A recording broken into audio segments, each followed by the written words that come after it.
Coma වුණාට පස්සේ නැවත සිහියට ආවට පස්සෙත් අර අවබෝධයම තියෙනවද කියලා. අනිවාර්යයෙන්ම තියෙනවා. ඒ අවබෝධ වෙන වෙලාවට ලොකු මයින්ඩ් බූම් එකක් එනවා. ඒක මේ වගේ එකක්. දැන් මගේ සාමාන්‍ය මනුෂ්‍ය ශරීරයක්නේ තියෙන්නේ. එතකොට මගේ වා හිතනවා අන් දෙකක් තිබුණා කියලා මෙහෙම. දැන් මට තිබුණා අන් දෙකක් ඉපදුනාට පස්සේ. අන් දෙකක් තිබුණ මං අවබෝධයටපත් වෙනකොට මෙහෙම අන් දෙකේ තන් තට්ටුව වැටෙනවා බිමට. දැන් අර සමහර මූවෝ ඉන්නවනේ ඔයාලා දැන් ලොකු මූවෝ ඉන්නවල බලන්න වීඩියෝ එහෙම. ඒ උන් අන් තට්ටුව ගලව ගන්නවා. එහෙම කරලා. ගැලවෙන්නේ නැත්නම් ගහකාරි ගහලා තුවාල කරලා මේ අන් තට්ටුව ගලව ගන්නවා.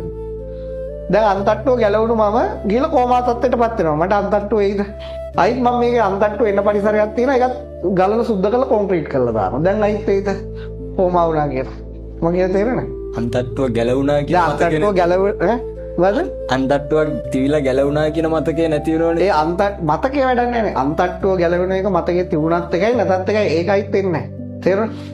අවබෝධය කියලා කියන්නේ ඔය එක. දැන් මෙතන පහනක් පත්තු වෙනවා. මෙතන මේ පහනක් පත්තු වෙනවා. මේ ලයිට් කියනකොට දැන් මේ ලයිට් නිවිලා යනවා. නිවන ගියාම අපි කොහාටද යන්නේ? අන්ධකාරයට. හැබැයි අරක පිළිබඳව අපිට ඊට කලින් ලයිට් එකක් තිබුණේ ඒක නිවිලා ගියා කියලා යම් අවබෝධයක් එනවනේ. අන්ධකාරයාව කියලා ඒක නැති වෙනවද? මහාන මතකයක් නෙමෙයි මේ අවබෝධය. අපි ලියුමක් ලියලා ඒක ගිනි තියනවා. අපි ඒ ගැන ලියලා ගිනි තියනවා. නමුත් අපි ඒ ලියුම තියෙන ඒවා දන්නවා. ඒක මතකේනොත් අයින් වෙනවා. හැබැයි අර ලියුම ගිනි ගත්ත ලියුම තියෙන ඒවා වෙනස් වෙන්නේ නැහැ.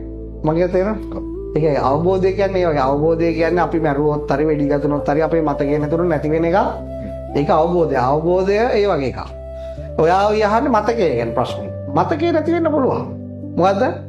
දැන් සෝතාපන්න කියන වචනේ මතකේනේ තියෙන්නේ. අන්නේ මතක ඒ වචනේ මතක නැති වෙන්න පුළුවන්. හැබැයි යාගේ ඇති වෙච්ච පරිවර්තනය වෙනස් වෙන්නේ නැහැ.